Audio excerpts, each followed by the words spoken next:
I think I'll begin by sitting, but I may get up later if I get too excited to sit. So bear with me. First, I want to thank Jonathan and Eleanor and Malin for arranging this talk tonight.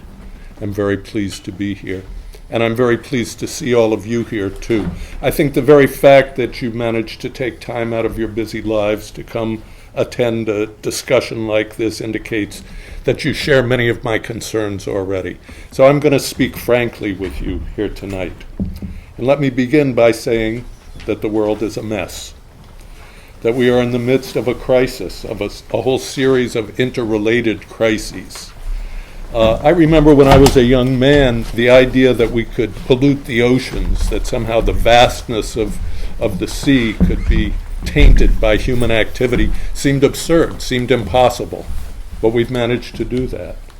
I remember in 1964 when Murray Bookchin, who's the man who I co-founded the Institute for Social Ecology with, wrote an essay called Ecology and Revolutionary Thought, and he warned that in 200 years the planet might face global warming because of the greenhouse effect. And he was ridiculed because people said, climate change in 200 years, that's ridiculous. And of course now we're living in the midst of climate change. We also see ourselves facing an economic crisis which is unprecedented really since the 19th century, the concentration of wealth and power in the hands of fewer and fewer people, and unfortunately people who seemingly have no regard for the future of the planet, for the lives of the people who will have to inherit the earth as we have befouled it. So I'm very concerned, and I know that to some extent at least you all share those concerns. So I want to begin, I think, by talking a little about the climate crisis, because it's been so much in the news lately. We just last weekend had a huge outpouring of concern about the climate, which resulted in the largest public demonstrations around climate issues in the history of the planet. We had almost 400,000 people marching in the streets of New York. We had 5,000 people on Monday, and this is something you didn't read about in the press, but we had 5,000 people go to Wall Street to try to disrupt the center of global capitalism and to make the link between capitalism and the climate crisis. So we can look at the climate crisis and we can understand that it is looming, that we are in the midst of it, and that it's only getting worse. Look at the failures of the Kyoto protocols, the failures of the meetings in Copenhagen.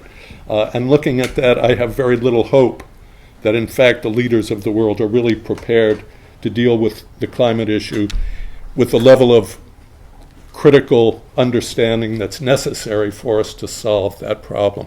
But I want to suggest something else to you. The climate crisis and the other crises that I mentioned, the climate crisis is not an environmental crisis, though it certainly affects the environment. It's a social crisis. It's an outgrowth of actions that our society has taken. And I would suggest that there's a direct link between the climate crisis and corporate capitalism and the concentration of wealth and power in fewer and fewer hands today. So if we are really to resolve the climate crisis, though it will require technological innovation, and it will require the development of a new sensibility among people, it will also require, I think a real solution, will require a restructuring of our society in very basic ways. In fact, a restructuring which is quite revolutionary in its nature, that we need to rethink our economic relationships. We need to rethink the way that we relate to each other and live together in our communities. We need to rethink our systems of energy production and food production. And very importantly, we need to rethink our system of politics as well, because ultimately it is politics that will determine the future of the planet. So I will ask that all of us keep that in mind as I talk. Now, the problems seem overwhelming. And I think all of us ask, what can I as an individual do to have an impact to help solve these pressing problems that threaten the future of the planet? I know as a father I have a very personal concern. What kind of planet will my grandchildren inherit? I'm sure many of you share that concern.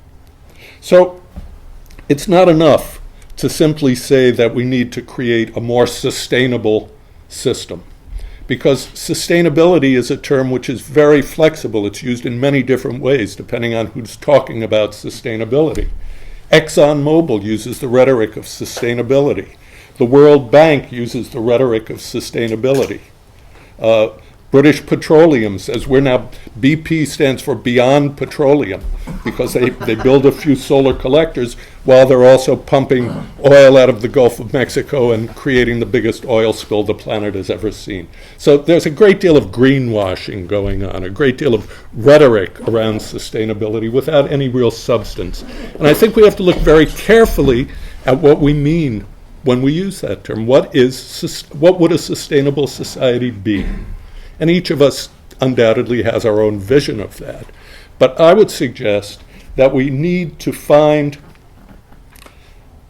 a set of principles that we can use to guide our actions as we work towards creating a sustainable society. Because if we don't, it's very easy to take action that ultimately leads us in the wrong direction, leads us away from what I would define as a sustainable society. And of course, ultimately, I want all of you to agree with me about what it looks like, but that's okay. I think we will each come to our own conclusions and decide what kinds of actions are appropriate for us as individuals to take. But I do want to try to use the first part of the talk today to lay out a framework that I've found very, very useful in understanding what might constitute a sustainable society, what it might look like, what kinds of principles we might orient our actions towards in order to achieve it. And then this first part of the talk will unfortunately be largely theoretical, but I think we need to proceed from a deeper understanding than the general understanding of what sustainability means and what the real implications of the climate crisis are. So the first part of the talk will be me talking, essentially. Then I do have some practical examples that I want to show you later. I have some slides. If I can manage to make the technology work, I will show you slides, and I'm not very good at technology. I'm an old man. But at any rate, I want to also talk about some practical examples that I have been involved with and that the Institute for Social Ecology has been involved with over the years. I'll tell you a little about my background. I have a doctorate in cultural anthropology.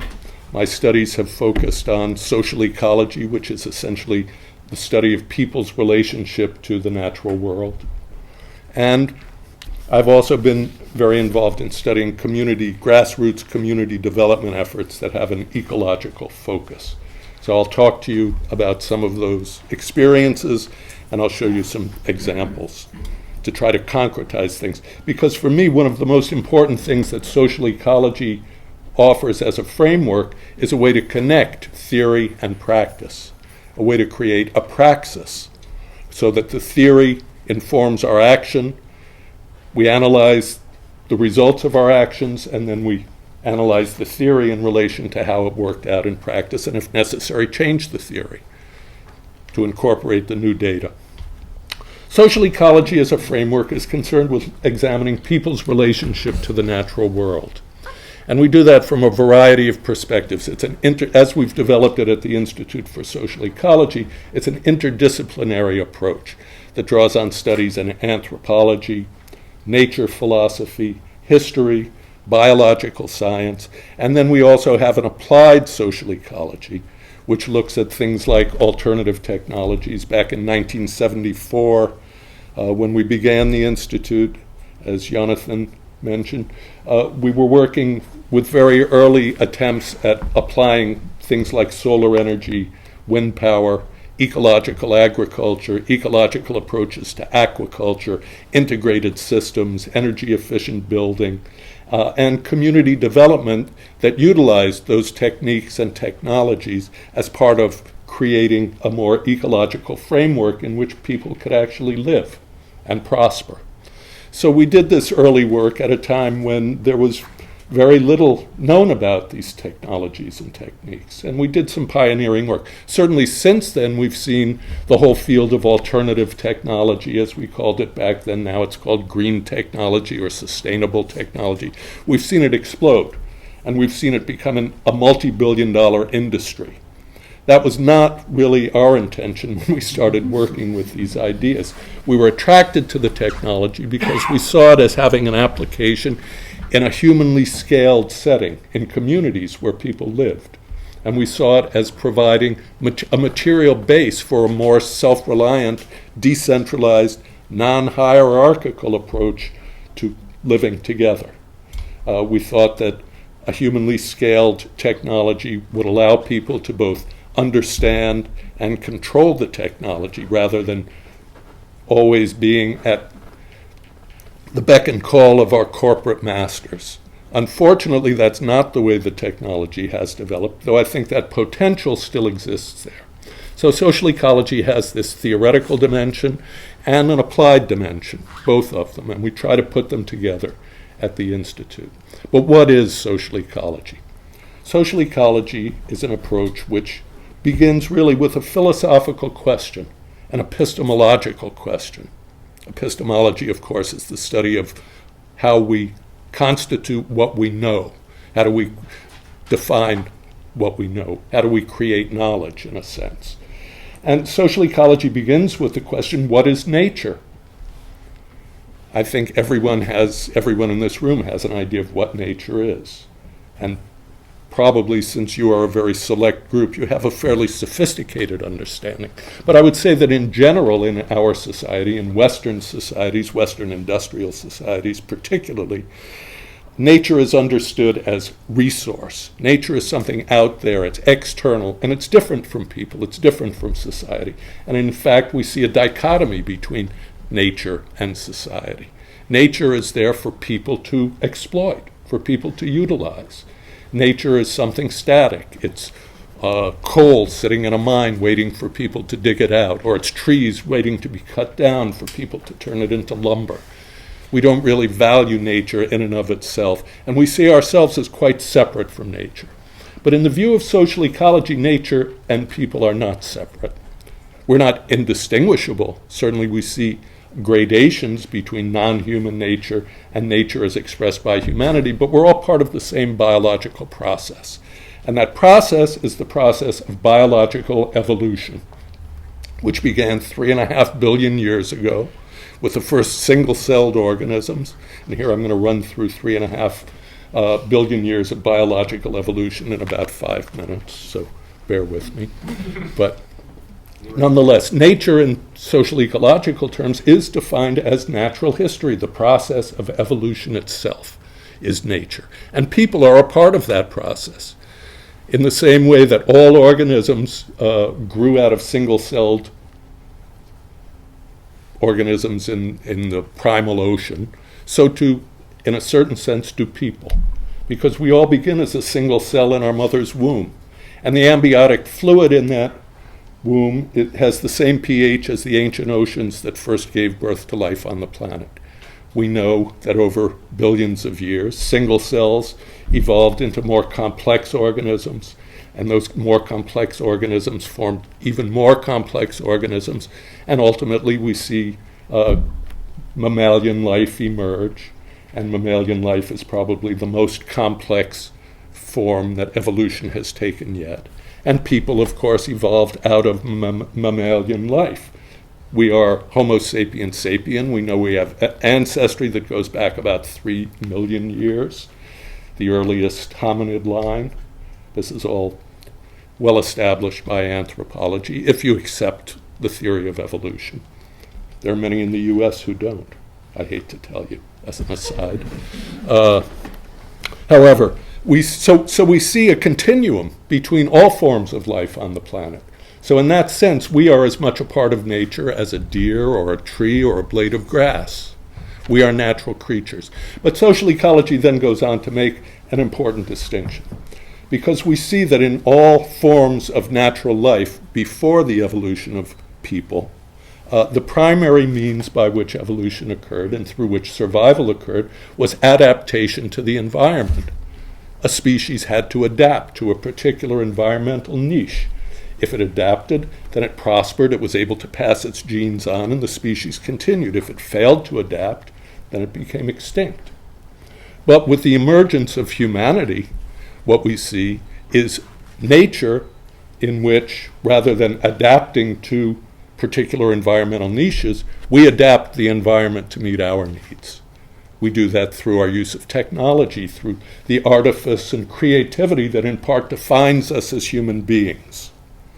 And that's an important distinction, because at that point, and I'm not suggesting that there's a cleavage between what we call first nature and social ecology, which is non-human nature, and second nature, which is nature that is affected by humanity. But there is a gradation, and at some point, second nature begins to affect first nature. And as the human species gains greater and greater technological prowess, we've seen those effects become more and more extensive, and unfortunately also more and more deleterious. You know, in the Middle Ages, it was possible to pollute a canal or a river at a mine site. It was possible to cut down a forest, but they didn't really yet have the capacity to change the climate or to pollute the oceans. However, we do today, and that's an undisputable fact. Every continent on the planet, including Antarctica, has been affected by humanity. We find traces of mercury in fish that are caught in the Arctic and the Antarctic seas. We know that we've put a hole in the ozone layer. And then, of course, there's the reality of climate change itself. So we've had a tremendous impact. So for me, then, to get back to this idea of how we might constitute a sustainable society, we need to look at first nature and understand some of the dynamics at work there. How does evolution work? How do species prosper? What are the various forms that those evolutionary processes take? And I want to suggest to you here that it's virtually impossible to define the principles of nature, because nature contains everything. We understand that. And we also understand that there are mechanisms at work in evolution which have been well documented and explained. Darwinian evolution talks a lot about the struggle for survival and talks about ways in which various organisms mutate as a form of adaptation, how they can seemingly spontaneously change when conditions require that change. So these are important mechanisms. But rather than talk about immutable natural laws or principles that can never be broken out of, what I want to do, because as a social scientist, I'll tell you that there's a very checkered history to that. If you look at the natural law theory that informed Herbert Spencer, for example, when he was talking about his social Darwinism, they talked about all societies evolving the same way nature does, with the savages on the bottom, barbarians on the bottom, and then civilization on top. And this was natural law, and it provided a marvelous rationale for colonialism and imperialism. Hitler had a natural law theory too. There were superior races, and it was simply a natural fact and a natural law in his view. So I'm very wary of talking about immutable natural laws, but I will suggest to you that there are some important principles, some important tendencies that we can draw out of our observation of natural evolution that, to my mind, if we are to reharmonize first and second nature, the natural world and the human world, which is what I think we have to do if we're ever to achieve a truly sustainable society, that we need to tease out these principles and we need a way to apply them in human society. Social ecology identifies several important principles. The first is that nature is non-hierarchical. We may choose to talk about the lion as the king of beasts, or we may talk about the lowly ant. But in fact, we're anthropomorphizing. We're projecting the hierarchies in our particular society onto the rest of the natural world. And it's a fallacy, because the study of ecology teaches us that there is no hierarchy, that in fact the lion is not a king, does not rule over the other creatures, and the ant is not lowly. In fact, the ant in the rainforest, the 40 species of ants that exist, play the crucial role of decomposing all of the plant waste on the floor of the forest that provides the nutrition that allows for the forest to grow, which allows for the fauna on which the predators like the lions feed to exist, and that in fact there is a reciprocal relationship between all of these species, and it's not structured hierarchically. When people were first writing about ecology in the 30s, 40s, and 50s, they talked about the food chain, and they saw that hierarchy replicated in that model, that paradigm of a chain. But that's not the way ecologists talk about relationships in ecosystems anymore. Now they talk about a food web, and a web recognizes this interdependency that I'm talking about. So the non-hierarchical nature of ecosystems is one very important principle that social ecology suggests. Another principle is understanding that ecosystems are mutualistic, that there are interdependencies and interrelationships between all of the different species. And by the way, if we're really looking for a hierarchy in nature, I'd suggest that the blue-green algae that provide 80% of the oxygen on the planet are probably ranked pretty high up there. So, all hail the blue-green algae if we're looking for a king, really. So anyway, there's non-hierarchical relationships. There are mutualistic relationships in ecosystems.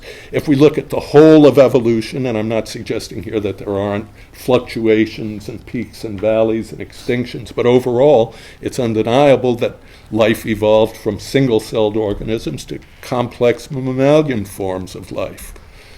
So we see a gradual increase in complexity, diversity, self-consciousness, and ultimately freedom in nature itself, in the evolutionary process. And that's another important principle I'd like to suggest to you we need to extract and apply in human society: unity and diversity. We also find that ecosystems are homeostatic. This movement towards ever greater complexity and diversity also finds a way, even with tremendous fluctuations, with extinctions, with great numbers of species dying off and being replaced by other species, it manages to maintain a kind of balance. Ecosystems aren't static, they're not unchanging, they're constantly changing. But through all of those changes, without the intervention of humans, ecosystems maintain balance. So that's a principle known as homeostasis. We also see the principle of unity and diversity. The greater the diversity of species relating to each other in an ecosystem, the more stable that system is, because you'll have system like a rainforest or an estuary. These are very complex ecosystems in which you'll have 4, 5, 6 or more species all occupying a particular environmental niche. So if one species dies off or dies back, another rises to the fore. So there is a kind of stabilizing effect that diversity brings about. Diversity is a good in and of itself in terms of ecosystem development and maintenance. And then finally, a principle that I would suggest to you that we can observe in nature is the principle of spontaneity. The idea that the way that mutations occur, the way that change occurs in nature, is often seemingly spontaneous. So this is a very quick overview, and I realize I've left a lot unsaid here, but let me just reiterate the principles that I would see us needing to pull out of nature and apply in human society if we are concerned with reharmonizing people and nature. In other words, we need to create societies that reflect the way that ecosystems work. So these would be societies which are non-hierarchical, which are mutualistic, which recognize unity and diversity, which move towards ever greater complexity, diversity, self-consciousness, and freedom, that maintain homeostasis, and that allow for spontaneity. I've just described principles which, were they to be put into effect, would lead to a very different set of social relationships and institutions from the ones that we live in today. And those are the social relationships and institutions that I believe will be required to truly create a sustainable society, to reharmonize people and the natural world. And this is really the overall philosophical framework of social ecology. So we begin with an epistemology that allows us to define nature. And then we take those principles that we derive from our understanding of nature and we create an ethics. And those ethics then need to inform our actions. So that if we're trying to be ecological in the way we live, we need to incorporate those principles. We need to create relationships and institutions that are non-hierarchical, mutualistic, utilize unity and diversity, move towards ever greater complexity, diversity, self-consciousness, and freedom, and are homeostatic and allow for spontaneity, for a degree of spontaneity. This sounds very different from the society we live in today. Yet it's not, in a certain sense, beyond our capacity. Because as an anthropologist, I can tell you that those principles, in fact, are the principles that have informed almost all of human life on the planet. Hard to believe. But from the perspective of anthropology, this is a paradigm, an old saw that I'll drag out. It's done two ways. They talk about the whole of human history as a clock or as a yardstick. If it's a clock, it's only in the last 5 minutes of that period that we've moved away from those principles. That before civilization, before agriculture, which is about 10,000 years old, while people have been on the planet at least, Homo sapiens sapien has been here at least 150,000 years. In those 5 minutes, we've departed from those principles. But before that, people lived in what anthropologists call egalitarian societies. And these are societies which displayed all of the characteristics that I'm talking about. Very interesting. Very interesting, because another characteristic of evolution is that nothing is lost. Just as we still contain within us, and in fact we are an outgrowth of a single-celled organism, so too nothing is lost in cultural evolution. So as a species, even though we don't see these ideas in application much today, we still have within us the potential to actualize those principles, to live them out, and to create societies which reflect them. Now, what will be required to do that, of course, social ecology suggests, is a new form of politics, because politics is how we affect changes of the scale that have to occur if we're going to survive on the planet. But social ecology does not see or define politics as statecraft. Politics is not electing a parliamentarian to carry out your will. Politics at its most basic level is a relationship between people. It's the way that people make decisions that affect their lives. And social ecology says to have an ecological politics, we need a politics which is non-hierarchical, mutualistic, and so on and so on. We need a new form of politics.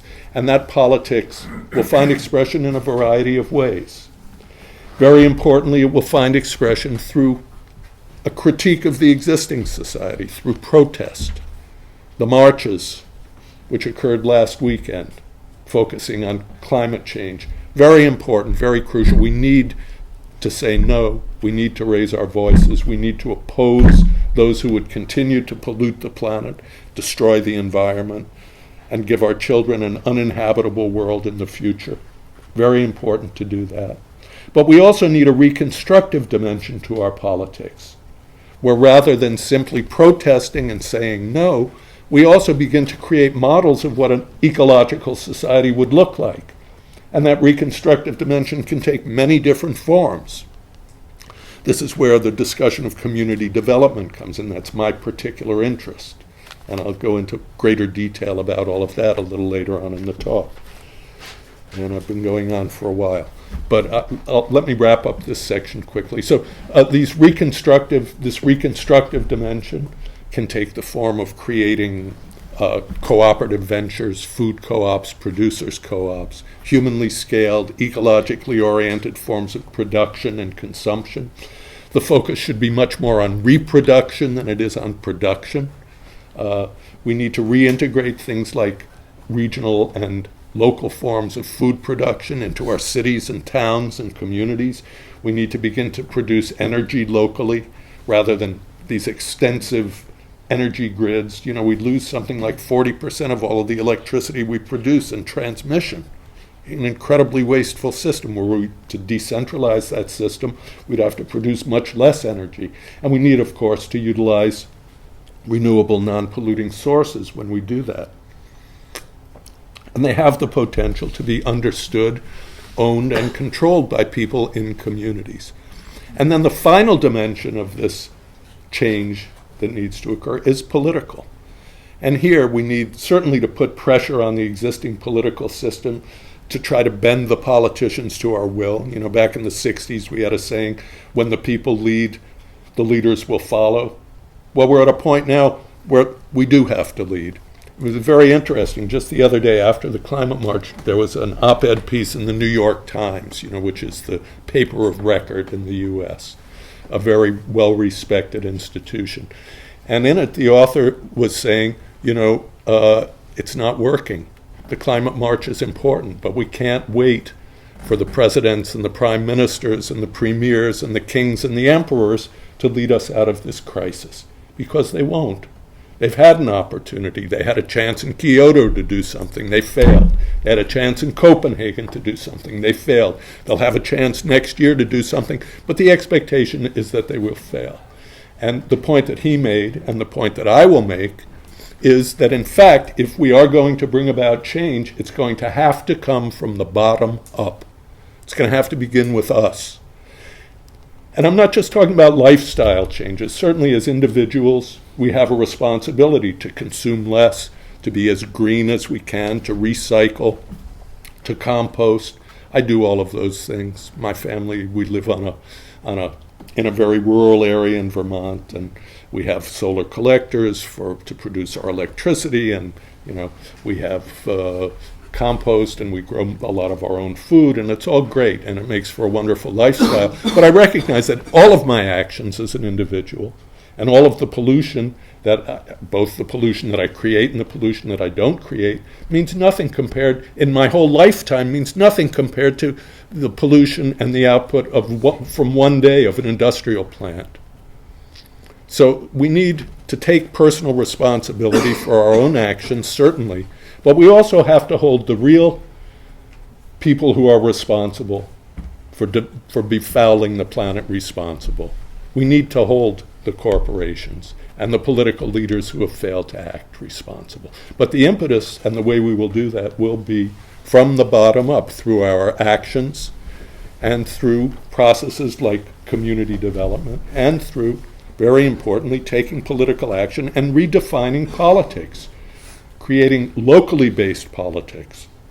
And I'll just talk about this for a minute, and then we'll get on to some slides. Should we open up for some questions? Let me just make one more point, because this is something that you may not be familiar with, the idea of a directly democratic, locally based politics. This is something I'm very familiar with, because where I live in Vermont, we have what we call town meeting democracy. We get together in our town, every registered voter in the town can attend a town meeting. And at the town meeting, we gather and we debate. We have an agenda that's sent out a couple of months in advance, and we gather and we debate every issue on that agenda. And as citizens, we actually determine things like our town budget at the town meeting through direct democracy, face-to-face discussion, and then a vote. We determine all of our policies for zoning and planning. We determine our educational policies. There's a whole gamut of issues that the town has purview over, and we make those decisions face-to-face, not people voting in a booth, pulling a lever, but actually sitting together, coming together, debating, discussing, trying to change each other's mind, and then ultimately voting on those decisions. Well, that's a little town in Vermont. How could that ever work in a big city like Gothenburg? Well, I've also had the experience, and I'll show some slides later, working in New York City, in a community, a neighborhood, a low-income neighborhood of 30,000 people, where people also created town meeting. and they gathered together 4 times a year, and they made a whole series of decisions about the future of their community and their town. And often those decisions were actually in opposition to the official plans of the city of New York. But since they had created a citizens' movement, they were able to contest the official plans, and they were able to create a counterforce, a counterpower to the official power structures of the city. And ultimately, of course, at least the vision of social ecology, is that we will become a world of neighborhoods and communities, and we will govern ourselves using a decentralized, non-hierarchical, mutualistic, homeostatic, et cetera, form of democracy, and begin to challenge the nation state. And then, of course, there are decisions that are beyond the purview of a single community. So we can create a confederated structure in which various communities, town meetings, neighborhood assemblies send delegates to a citywide assembly, and cities send delegates to a regional assembly, and regional assemblies send delegates to a continental assembly, et cetera. It's a beautiful vision. But once again, I want to suggest to you that while it may be utopian, it's not unrealistic. In fact, a very wise man said that we have to be, what did he say? He said, we have to be realistic and do the impossible. Because if we don't do the impossible, we face the unthinkable. I would agree. And there's a lot to be said about utopia as well. Let me finish here. When I talk about a utopian perspective, the word utopia has become a pejorative. It's dismissive. Oh, that's utopian. That's cloud cuckoo land. That could never happen. It's unrealistic. That's not the way I use the word. The word was coined by Sir Thomas More in 1515. He said there were 2 roots, both from the ancient Greek. The first, the word autopia, which means no place, and the second, the word utopia, which means the good place. And it's in that second sense that I use the word utopia. The good place, a better place than we live in today.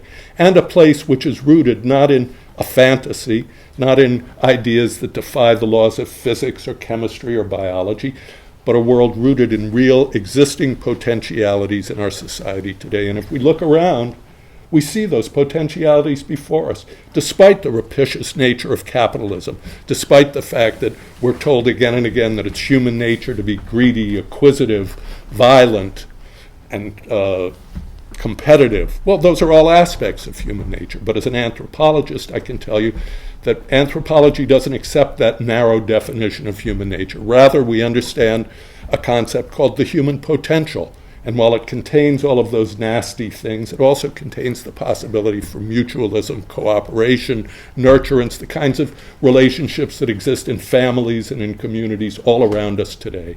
And all we need to do is have the political will to implement those principles.